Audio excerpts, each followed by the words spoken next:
Buongiorno da Sicilia 24 e buona domenica, i titoli del telegiornale. Fidanzato stressato dal Covid, fa discutere la sentenza della Cassazione che annulla l'ergastolo ad Antonio De Pace per il femminicidio di Lorena 40, la studentessa di Favara, strangolata 2 anni fa in una villetta a Furcisiculo nel Messinese, l'indignazione dei genitori.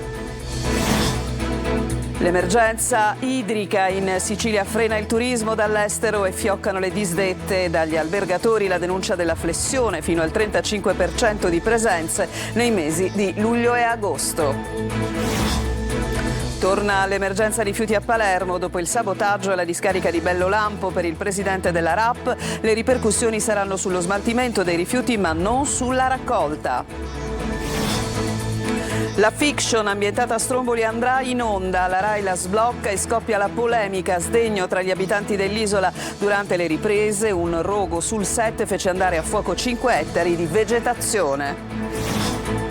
Il regista Giuseppe Tornatore, ospite del Taormina Film Festival, e il suo legame con Renato Guttuso nella proiezione del documentario Sua opera giovanile del 1982. Fa discutere il titolo di un articolo del New York Times che proclama l'America come la regina della pizza nel mondo. Per i siciliani impossibile togliere il primato all'Italia. Calcio, il Palermo supera di misura il Monza in amichevole, ritrova il sorriso, gara decisa da Di Francesco. Dal Lecce arriva in rosanero Blin, in Serie C il Catania cerca rinforzi in attacco. Ravasio della Lucchese tra gli obiettivi.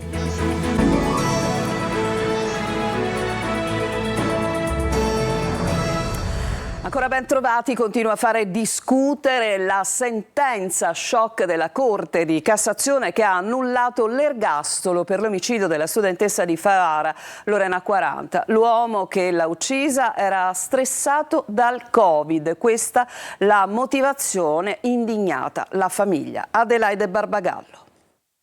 Continua a suscitare scalpore e polemiche la sentenza della Corte di Cassazione che ha annullato l'ergastolo per il femminicidio di Lorena 40, la studentessa di medicina originaria di Favara in provincia di Agrigento. Si dicono addolorati e indignati i genitori della giovane strangolata in una villetta di Furcisiculo in provincia di Messina il 31 marzo del 2020 dal fidanzato, l'infermiere calabrese Antonio De Pace, che ha confessato. Precedente inquietante e pericoloso per le associazioni antiviolenza. Era stressato dal Covid, questa è la motivazione.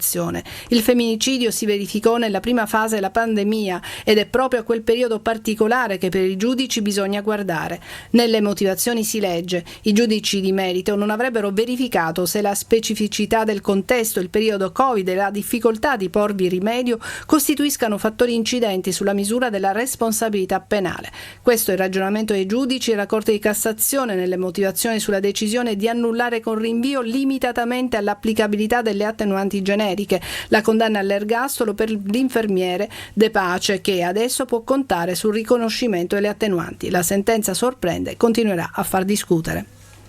E andiamo alle agenzie per un'ultima ora. I carabinieri hanno portato in carcere un giovane di 18 anni che sarebbe coinvolto nell'omicidio preterintenzionale di Francesco Bacchi, morto lo scorso gennaio a 19 anni davanti alla discoteca Medusa a Balestrate in provincia di Palermo. Il giovane era stato portato in comunità ma la sua posizione si è aggravata e i militari hanno deciso appunto il trasferimento in carcere. E ancora violenza che appunto è stata perpetrata nei confronti di una donna che poi denuncia e fa arrestare il suo ex. È purtroppo un fenomeno in crescita. L'ultimo episodio nel catanese a San Pietro Clarenza, a salvare la donna i carabinieri di Catania, il servizio. Donne minacciate, insultate, picchiate che vivono nell'angoscia di essere aggredite da uomini violenti. Un fenomeno in crescita che da tempo viene affrontato con sempre maggiore attenzione dalle forze dell'ordine, con personale preparato proprio per intervenire nei casi di violenza di genere. L'ultimo angosciante episodio a San Pietro Clarenza, dove i carabinieri del comando provinciale di Catania hanno arrestato un 50enne pregiudicato e residente a Belpasso. Ad allertare i militari la richiesta d'aiuto di una signora che si trovava in casa con 2 figli minorenni e il cui ex marito Era riuscito a entrare rompendo a calci la porta. "Apri", le aveva detto, "che ti scanno, ti ammazzo, ti scippo la testa". Mentre la donna, per salvarsi, si è rifugiata in una stanza chiusa da un cancelletto di ferro, i due ragazzini hanno cercato invano di rabbonire il padre, che invece ha cominciato a rompere mobili, televisore, ogni cosa che gli veniva a tiro. Momenti di angoscia vissuti pure da loro. Nella violenza di genere anche i figli sono vittime di situazioni che li segnano per tutta la vita. Il tempestivo intervento dei carabinieri ha evitato il peggio. I militari hanno trovato e rassicurato la donna e fermato l'uomo che stava parlando con alcuni vicini intervenuti dopo aver sentito le urla della donna, una 41enne. Il pregiudicato è stato arrestato e posto ai domiciliari. Incidente mortale a Palermo in via dell'Olimpo. La vittima si chiamava Andrea Pellegrino, 47 anni, viaggiava a bordo di una moto, avrebbe perso il controllo del mezzo e dopo essere stato sbalzato per alcuni metri è finito all'interno di una delle rotatorie. L'incidente è avvenuto intorno alle 3 del mattino e i sanitari del 118 non hanno potuto fare nulla per salvarlo.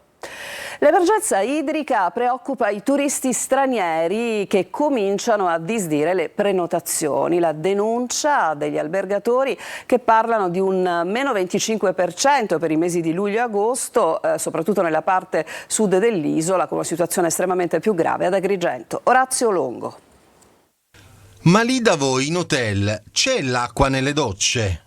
L'idea di un terzomondismo siciliano senza elettricità e senza acqua corrente fa breccia nelle domande di alcuni turisti stranieri che al momento di prenotare, senza ironia ma sinceramente preoccupati dalle notizie che compaiono non solo sulla stampa nazionale ma anche su quella d'Oltralpe e d'oltreoceano, sulla crisi idrica, sui blackout, sulla spazzatura agli aeroporti con la cenere, per non parlare della criminalità, chiedono se effettivamente sia garantita almeno l'acqua corrente negli hotel. A denunciare il fatto sono gli albergatori preoccupati dall'andamento delle prenotazioni. Assoturismo parla di un calo del 25% ad Agrigento, addirittura del 35% per il mese in corso e il prossimo. Ma se è vero che, come spiega l'associazione, le vasche di compenso negli hotel scongiurano i disservizi per i turisti, l'emergenza idrica nell'isola non è però solo letteratura, è un'amara realtà e neppure tanto nuova. Male incurato di vecchia data, da un lato addebitabile sia alla mancanza della materia prima, dall'altro alla cattiva gestione e alla vetustà delle reti. Attualmente razionamenti sono presenti a macchia di leopardo, con la parte meridionale dell'isola a soffrire di più, nell'Agrigentino con una riduzione del 25% della dotazione di acqua ai comuni forniti dall'acquedotto Favara di Burgio e una del 40% a quelli forniti dal sistema formato dagli acquedotti Fanaco, Voltano e Tre Sorgenti. A Sciacca una contrada è rimasta a secco per un guasto, mentre l'ANBI, l'associazione dei consorzi di bacino, fotografa un'Italia tagliata in due, col centro-sud in secca e il nord traboccante anche troppo. Ma passerà anche quest'altra estate. E adesso veniamo al sabotaggio alla discarica di Bellolampo a Palermo. Il presidente della RAP però tranquillizza per quello che riguarda la raccolta, che a suo dire non subirà ripercussioni che invece saranno sullo smaltimento dei rifiuti. Ma sentiamo il servizio di Marco Gullà. Impianti sabotati, ancora una volta emergenza alla discarica di Bellolampo a Palermo. I danni sono stati scoperti dagli operai della RAP che hanno trovato alcuni perni allentati, la manomissione e sparizione di alcuni componenti elettrici e danni al trituratore inferti con una pala o forse un cacciavite. Un danno che potrebbe alimentare l'emergenza rifiuti nel capoluogo siciliano. Nessuna ripercussione sulla raccolta dei rifiuti, ha però detto il presidente della RAP Giuseppe Todaro, mentre ci sarà qualche ritardo sulla lavorazione. Una linea è ripartita subito, infatti, mentre l'altra speriamo di farla ripartire domani. Il presidente della RAP ha poi aggiunto: già siamo in una situazione emergenziale, adesso pure questi sabotaggi, ma io non mi arrendo. E in effetti le ripercussioni sono ben visibili in alcuni quartieri cittadini, con rifiuti che stazionano da giorni sui marciapiedi. Nelle periferie della città alcuni residenti hanno accatastato i rifiuti, anche straordinari, per sgomberare le strade. È una lotta, dice Todaro, ma se qualcuno pensa di intimidirci non ci riuscirà. Stiamo cambiando le cose, stiamo cercando di trasformare Bellolampo in una piattaforma tecnologicamente avanzata. E adesso cambiamo argomento, la RAI sblocca e decide di mettere in programmazione la fiction che era stata girata ambientandola sull'isola di Stromboli, andrà in onda a settembre, lo ricordiamo, durante le riprese ci fu un grave incendio che devastò ettari di dell'isola, scusate, e a questo punto è scattata la protesta di Federalberghi ma anche degli abitanti dell'isola. Francesco Triolo. I danni ambientali di quell'incendio durante le riprese nel maggio 2022 sono ancora evidenti a Stromboli, isola dove in queste settimane si contano anche quelli economici causati dall'allerta rossa per l'attività vulcanica che ora sembra in via di stabilizzazione. Uno tsunami economico, lo hanno definito gli operatori turistici, e ad aumentare intanto la rabbia la decisione della RAI di mandare in onda dal prossimo 15 settembre la fiction Sempre al tuo fianco dedicata alla protezione civile. Durante le riprese si sviluppò l'incendio che devastò ettari dell'isola e predispose il terreno per la disastrosa alluvione che ricoprì Stromboli di fango nell'agosto successivo. Per il ripristino e per ridurre le possibilità di future calamità sono stati stanziati oltre 16 milioni di euro. Per quell'incendio ci sono 6 indagati per il reato di disastro ambientale, tra cui 2 persone giuridiche che rappresentano rispettivamente la società di produzione cinematografica e quella di realizzazione di effetti speciali. Tra l'altro, lo scorso 14 aprile i vertici di Rai Fiction, incontrando gli abitanti dell'isola, avevano assicurato che la messa in onda era stata bloccata in attesa degli esiti giudiziari e dopo una proiezione privata era arrivato anche il diniego alla messa in onda da parte degli abitanti di Stromboli. Chi ha visto parte della fiction ritiene che essa proietti un'immagine negativa dell'isola perché la protagonista, interpretata da Ambra Angiolini, rivive la perdita del padre causata dal vulcano. Federalberghi Isole Eolie, parte offesa nel giudizio penale, alla luce di questo incontro propose che la RAI rinunciasse definitivamente alla messa in onda, rispettando il volere degli strombolani e dimostrando concretezza nella solidarietà manifestata di recente. Inoltre suggerì di compensare il grave danno d'immagine subito dall'isola con un importante progetto di comunicazione. Vedere la fiction in onda per molti abitanti è considerato una forzatura ed un ulteriore atto di violenza contro Stromboli. Adesso alla politica regionale, perché inizia domani la settimana che dovrebbe portare all'approvazione della manovrina di spesa della regione per usare il tesoretto da 160 milioni di euro. L'attenzione però è focalizzata anche sul rimpasto in giunta che dovrebbe diventare effettivo con le nuove nomine proprio a partire da domani. Manlio Viola. Arriva la settimana del rimpasto. Da domani si aprono i giorni che porteranno con tutta probabilità alla Giunta Schifani 2.0. La linea di demarcazione è proprio la giornata di lunedì 22 luglio, ultimo giorno per Marco Falcone da deputato regionale e probabilmente anche da assessore all'economia, anche se il cambio al volo nel pieno del percorso di approvazione in aula della manovrina per l'uso del cosiddetto tesoretto da 160 milioni di euro non è proprio l'ideale per la maggioranza. I tempi però sono dettati da leggi e norme sulla scelta fra Sicilia ed Europa. Con l'addio di Falcone, che ormai ha iniziato il suo percorso a Bruxelles, a Sala d'Ercole sbarca l'ormai ex assessore comunale di Catania Salvo Tomarchio, primo dei non eletti nella lista di Forza Italia, che diventa dunque onorevole deputato ma non assessore. Per il posto all'economia circola il nome di un tecnico, l'avvocato amministrativista Alessandro Dagnino, che potrebbe ricevere il decreto di nomina in qualsiasi momento. Non c'è solo Forza Italia però a dover sostituire gli assessori, c'è da coprire il posto all'agricoltura vacante ormai da aprile. Il riesame ha confermato la sospensione dagli incarichi pubblici per il leghista Luca Sammartino e dunque Schifani dovrà nominare un nuovo assessore ma non ha ancora avuto indicazioni. Si attendono poi notizie del turnover in Casa Fratelli d'Italia, che dovrebbe indicare il sostituto di Elena Pagana al territorio. Nelle intenzioni del presidente il rimpasto dovrebbe fermarsi qui e senza valzer di deleghe, ma ancora l'ultima parola non è stata detta. Palermo ha ricordato Boris Giuliano, il capo della squadra mobile ucciso dalla mafia il 21 luglio 1979 con 7 colpi di pistola alle spalle da un killer che una sentenza definitiva ha riconosciuto in Leoluca Bagarella, boss corleonese, cognato di Totorina, il capo dei capi. Alla commemorazione questa mattina hanno preso parte il prefetto di Palermo Massimo Mariani, il questore di Palermo Maurizio Calvino, i familiari del capo della mobile. Per il presidente della regione Renato Schifani, Boris Giuliano rappresenta un esempio luminoso di coraggio, dedizione e integrità morale. Si è concluso a Messina il viaggio di Goletta Verde. L'iniziativa di Legambiente ha rilanciato l'appello per inserire l'area dello Stretto come patrimonio dell'umanità. Sentiamo Francesco Triolo.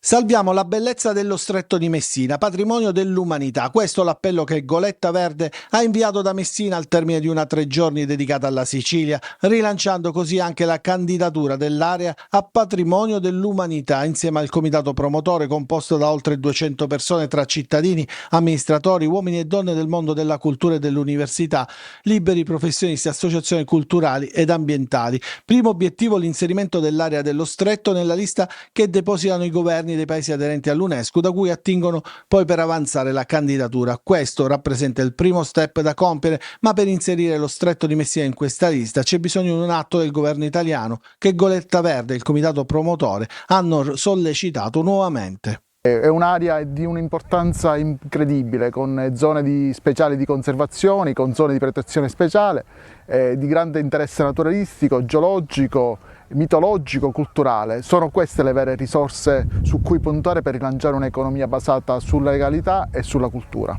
Forte e deciso anche il no al ponte sullo Stretto, tema su cui Goletta Verde è tornata esponendo sull'imbarcazione in navigazione lungo il tratto di costa tra Sicilia e Calabria lo striscione no ponte.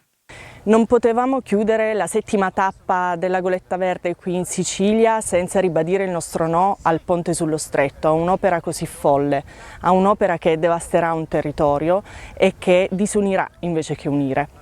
Un'opera come quella del ponte sullo Stretto distruggerebbe una delle zone più belle, affascinanti ed evocative e mitiche della nostra Sicilia. Lo Stretto di Messina, Scilla e Cariddi, Colapesce, la pesca del pesce spada, questo luogo racchiude e raccoglie tantissima bellezza. Ecco perché invece di fare il ponte noi pensiamo che questo luogo deve diventare patrimonio dell'umanità, riconosciuto dall'UNESCO. Adesso ci fermiamo per una pausa, rientreremo con Giuseppe Tornatore, ospite del Taormina Film Festival. A tra poco.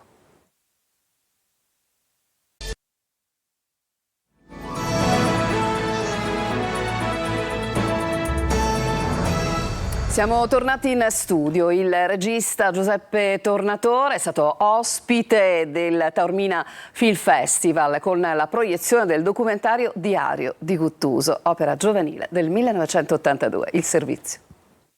L'epoca della grande attività creativa, così la definisce Giuseppe Tornatore, l'epoca di Sciascia, Buttitta, Guttuso, il suo Renato Guttuso, quello del documentario che il regista di Nuovo Cinema Paradiso aveva realizzato nel 1982 e che è stato presentato a Taormina per la giornata conclusiva del Film Festival. Ma io non lo rivedevo da almeno 40 anni.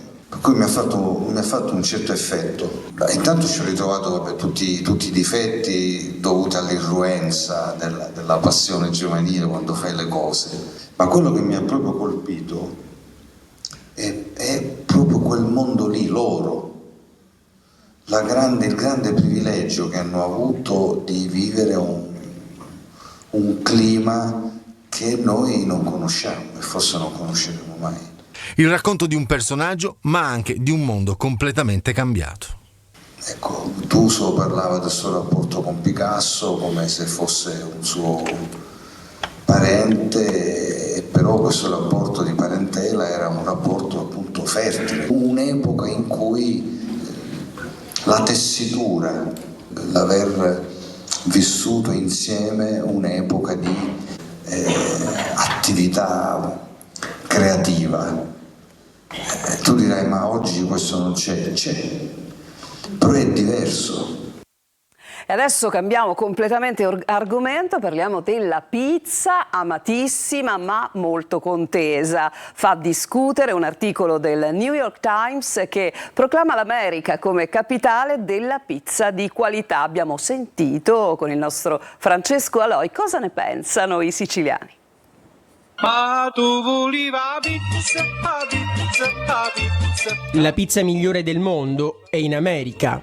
Un'affermazione che sicuramente se eravate seduti vi avrà fatto fare un salto, ma non è nostra. A dirla è il New York Times, che qualche giorno fa ha definito gli States capitale della pizza di qualità. La pizza è nata in Italia, per cui non Non penso che sia adesso diventata l'America la capitale della pizza. La pizza è quella napoletana, quella siciliana, la nostra pizza. Si tratta di un articolo che cerca di fotografare la rinascita delle pizzerie negli USA, attività che soprattutto tra i giovani stanno riscuotendo un appeal sempre maggiore e che in un certo senso non sono più legate soltanto alla tradizione italiana, ma di tutto il contenuto dell'articolo. Quello che è rimasto più impresso agli italiani è il titolo. Hanno leggermente torto.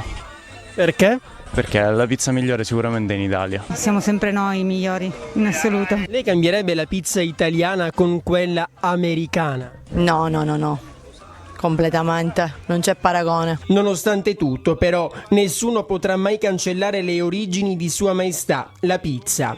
Nata a Napoli nel XVIII secolo, è simbolo di italianità nel mondo, un mix di colori e sapori a cui è difficile resistere. Facciamo una buona pizza, usiamo una farina buona e lievito madre, tutto naturale. E allora, signore e signori, questa è la pizza italiana. Buon appetito!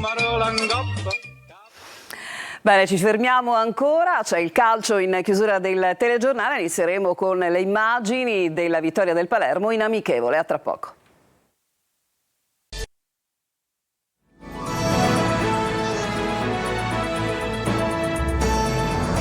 E veniamo al calcio, vittoria in amichevole per il Palermo che a Temu ha battuto 1-0 il Monza, il servizio. 1-0 e passi in avanti. Il Palermo vince l'amichevole contro il Monza, formazione che parteciperà alla prossima Serie A e inizia a registrare notevoli progressi. Se la sconfitta contro i dilettanti svizzeri aveva creato qualche malumore, il successo contro la compagine di Nesta permette al Palermo di riprendere il cammino. Decisivo questo bel gol di Di Francesco, segnato nel primo tempo. Da prendere non solo il risultato ma anche la buona prestazione difensiva. 3 più sottotono invece Matteo Brunori, che non è mai riuscito a entrare in partita. Esordi anche per Nicolau ed Henry. Siamo un pochino più avanti perché abbiamo iniziato prima, infatti la partita precedente la squadra svizzera era più avanti di noi a livello di condizioni, questo in queste partite può fare la differenza. Ma la differenza è stata quello che abbiamo fatto in fase difensiva e di questo sono molto contento, fermo restando che è più facile quando giochi una squadra più forte che rispetti, che conosci, e lo dovremo riportare nella prossima e in campionato, e allora sì che ci divertiremo. Mercato è fatta per il centrocampista Blin che arriva da Lecce. Il capitano giallorosso ha deciso di scendere di categoria e dire sì al club rosanero. Nei prossimi giorni l'ufficialità per il centrocampo piace anche Martegani del San Lorenzo. Difesa, De Santis non molla, Ferrari del Sassuolo. E adesso, come sempre, uno sguardo al calciomercato, ci fa il punto Sergio Colosi. Attacco e cessioni sono i temi attuali e futuri del Catania, che prosegue la trattativa con Davide Merola, conteso soprattutto dal Bari, dove l'esterno realizzerebbe il desiderio di giocare in Serie B. Lo stuzzica però anche il progetto Catania e l'offerta del club rossazzurro potrebbe vincere la concorrenza della società pugliese. Nessun passo in avanti per l'Escano, mentre nelle ultime ore è circolato il nome della punta Mario Ravasio, il cui cartellino è della Lucchese nell'ultima stagione, protagonista con il Sorrento di 12 reti in 38 gare, seguito anche dal Taranto. Faggiano lavora tanto sugli esuberi. In ritiro presenti 21 calciatori dell'anno scorso e almeno 12 dovrebbero lasciare il Catania. Ad alcuni proposta la soluzione della rescissione contrattuale. Curado verso Pescara, Taranto di nuovo su Welbeck. Il ritiro del Messina Zafferana Etnea inizierà martedì 23 sotto i peggiori auspici. Sciotto contestato ad oltranza, trattativa lontana dal concludersi e un paio di calciatori in organico. In arrivo alcuni under, il portiere Curtosi, il terzino Pistolesi, retrocesso con Fermana e Montegiorgio, e i centrocampisti Pedicillo e Anselmo. Il Trapani, che presto potrebbe abbracciare il terzino destro Manuel Ricciardi, cerca con insistenza il trequartista Luca Tremolata, in uscita dal Modena. Sarebbe il fiore all'occhiello di una buona campagna acquisti. E con questo servizio si chiude questa edizione di Sicilia 24. A tutti grazie per averci seguito e ancora buona domenica a tutti voi.